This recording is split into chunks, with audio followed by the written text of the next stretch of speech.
SN live, सच सबसे आगे।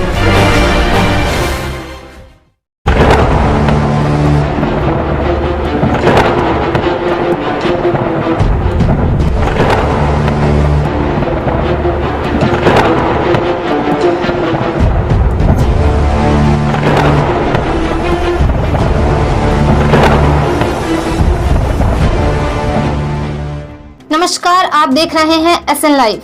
आज हम बात करने वाले हैं दुर्लभ कश्यप के बारे में कि आखिर कौन था ये दुर्लभ कश्यप।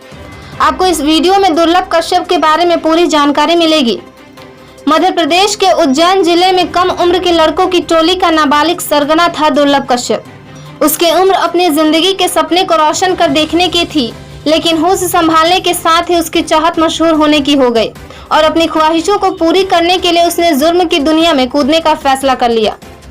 दुर्लभ कश्यप ने दहशत फैलाने के लिए सोशल मीडिया का सहारा लिया और उसके हम उम्र युवा उससे जुड़ते चले गए। अपराध करना दुर्लभ कश्यप की फितरत में शामिल था और पुलिस को चकमा देना उसकी काबिलियत का हिस्सा। लेकिन एक दिन ऐसा भी आया जब एक गैंगवार में उसकी जिंदगी का सफर थम गया और वह इस दुनिया से हमेशा के लिए चला गया। उसकी मौत कैसे हुई यह आपको हम आगे बताएंगे। यह वह दौर था जब महज 16-17 साल की उम्र में अपराध की चाह रखने वाले युवा इसके फैन बनते जा रहे थे। बड़े बाल, सिर पर लाल टीका, आंखों में सूरमा, काला गमछा दुर्लभ कश्यप का पहचान था और यह स्टाइल इस गिरोह का ड्रेस कोड बन गया था। इस लाइफस्टाइल के कारण भी दुर्लभ कश्यप और उसके दोस्त चर्चा में थे। समय के साथ यह ग्रुप गैंग में बदलता गया। यह गैंग फेसबुक के माध्यम से चल रहा था। दुर्लभ कश्यप के फेसबुक पेज पर यह स्टेटस होता था कि कोई कुख्यात बदमाश, हत्यारा और अपराधी है, कोई सा भी कैसा भी विवाद हो हमसे संपर्क करें। अपराध की दुनिया में कदम रखने वाले गैंग के सदस्यों का ड्रेस कोड निर्धारित हो चुका था। सभी लोग बड़े बड़े बाल, माथे पर लाल टीका लगाते थे, आंखों में सूरमा, गले में काले कलर का कपड़ा डालते थे। यह समय था अक्टूबर 2018 का, जब दुर्लभ कश्यप ने फेसबुक पर एक पोस्ट डालकर दहशतगर्दी फैलानी शुरू कर दी थी।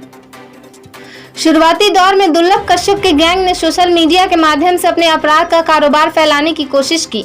फेसबुक पर पोस्ट डालकर पैसों की वसूली, लूटमार, रंगदारी करवाने के लिए दुर्लभ कश्यप के सदस्य बाकायदा अपना नंबर भी पोस्ट किया करते थे। दुर्लभ कश्यप की गैंग की दहशतगर्दी का कारोबार तेज रफ्तार के साथ बढ़ रहा था। उज्जैन के तत्कालीन एसपी सचिन अतुलकर को इस गैंग के बारे में खबर मिली। पुलिस ने अक्टूबर 2018 में दुर्लभ गैंग के कई सदस्यों को एक साथ पकड़ा जो कि नई उम्र के थे। इन पर गुंडागर्दी, मारपीट, लोगों के डराने के मामले में केस दर्ज किया गया था। दुर्लभ गैंग की कारनामों की फहरिस्त इतनी लंबी थी कि तत्कालीन एसपी सचिन अतुलकर ने दुर्लभ गैंग की हिस्ट्री शीट भी बनवाई थी। 27 अक्टूबर 2018 को जब दुर्लभ कश्यप को पकड़ा गया तब उसके नाबालिग होने के कारण उसे बाल संप्रेक्षण गृह भिजवाया गया। एज वेरिफिकेशन के बाद किशोर न्याय बोर्ड ने उसे 24 अप्रैल 2019 को इंदौर स्थानांतरित कर दिया। इसी बीच दुर्लभ कश्यप बालिग हुआ, यानी वह 18 साल का हो गया। पुलिस के दोबारा कार्रवाई के बाद वह 1 साल तक भैरवगढ़ जेल में रहा। इसी बीच एक ऐसा वाकया प्रकाश में आया जिसमें दुर्लभ की गैंग को पकड़ने वाले तत्कालीन एसपी सचिन अतुलकर ने जेल का दौरा किया।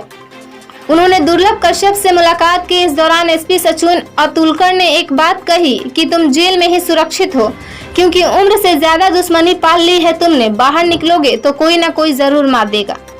इसी डर से दुर्लभ ने 1 साल तक अपनी जमानत नहीं कराई, लेकिन आगे चलकर एसपी सचिन अतुलकर की बातें सच साबित हो गई। इसी बीच 24 जनवरी 2020 को तुलसी नगर निवासी भाजपा नेता राजेश बोराना के 20 वर्षीय बेटे स्वप्नेश बोराना को दुर्लभ गैंग के सदस्य शानू आरोशन ने बाइक पर बिठाकर अपहरण कर लिया। इस मामले में पुलिस ने 1 जुलाई 2020 को दुर्लभ कश्यप गैंग के सदस्य शानू आरोशन के साथ 2 अन्य बदमाशों को गिरफ्तार किया। इस दौरान दुर्लभ गैंग के सदस्यों ने युवक के अपहरण के बाद मारपीट का एक वीडियो भी बनाया था। पुलिस के अनुसार आरोपियों ने धमकी दी थी कि जब तक उन्हें रुपए नहीं देता है तब तक वह मारपीट की वीडियो वायरल करते रहेगा। वारदात करने के बाद सभी आरोपी फरार थे। उनकी गिरफ्तारी पर तत्कालीन एसपी ने 10-10 हजार रुपए का इनाम की भी घोषणा की थी। फरवरी के आसपास का वक्त था जब दुर्लभ कश्यप जमानत पर छूटा और इंदौर में रहने लगा। कुछ समय बाद वह उज्जैन आ गया और वह अपनी मां के पास रह रहा था। जानकारी हो कि दुर्लभ की मां सरकारी स्कूल में शिक्षिका है। दुर्लभ कश्यप ने इसी बीच अपने दोस्तों के साथ पार्टी में घूमना शुरू कर दिया। जेल से निकलने के बाद दुर्लभ कश्यप खुद को डॉन मान बैठा था। आपराधिक घटनाएं चरम पर थी। इसी बीच हिस्ट्री सीटर दुर्लभ कश्यप 2 महीने से उज्जैन में रह रहा था और रात में पार्टियां कर दोस्तों के साथ घूम रहा था।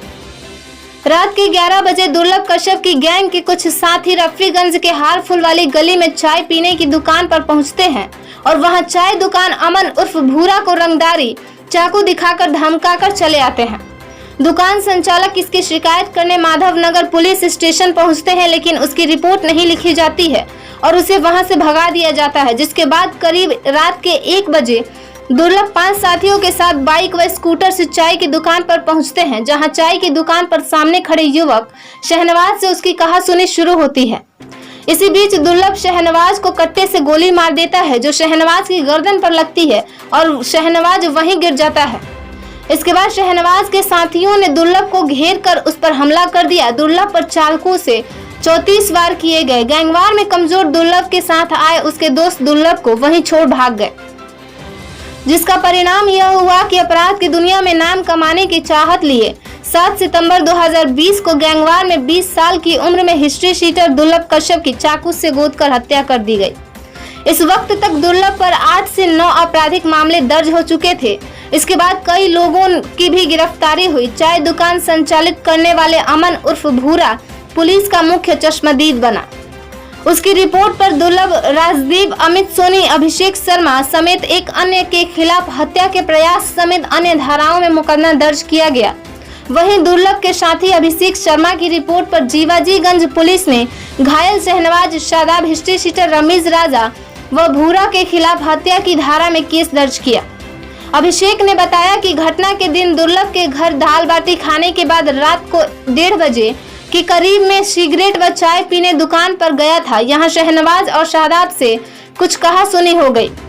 इसी दौरान सभी मिलकर दुर्लभ को चाकू मारने लगे। अभिषेक ने पुलिस को यह भी बताया कि चाय वाला भूरा चिल्लाकर यह भी कह रहा था कि इसे खत्म कर दो, इसे जान से मार दो, छोड़ना नहीं। इधर पुलिस की जांच पड़ताल चलती रही। मामले में कई लोगों की गिरफ्तारी भी हुई। इसी बीच 2 नवंबर 2020 को दुर्लभ कश्यप हत्याकांड एक बार फिर सुर्खियों में आया, क्योंकि इस तारीख को दुर्लभ कश्यप के मुख्य आरोपी सिराज बाबा उर्फ चाय वाले ने जेल में ही हत्या कर ली। जनवरी 2021 में दुर्लभ कश्यप एक बार फिर सुर्खियों में आया। वजह ये थी कि उसके गैंग के सदस्यों ने 26 जनवरी को बाइक की रैली निकाली थी। दुर्लभ कश्यप के पिता ने एक इंटरव्यू में कहा था, कोई भी मेरे बेटे जैसा नहीं बने, क्योंकि अपराध का अंत बुरा ही होता है। ऐसे ही गैंगस्टर्स की कहानियां हम आपको दिखाते रहेंगे। जुड़े रहें हमारे साथ और देखते रहें SN लाइव।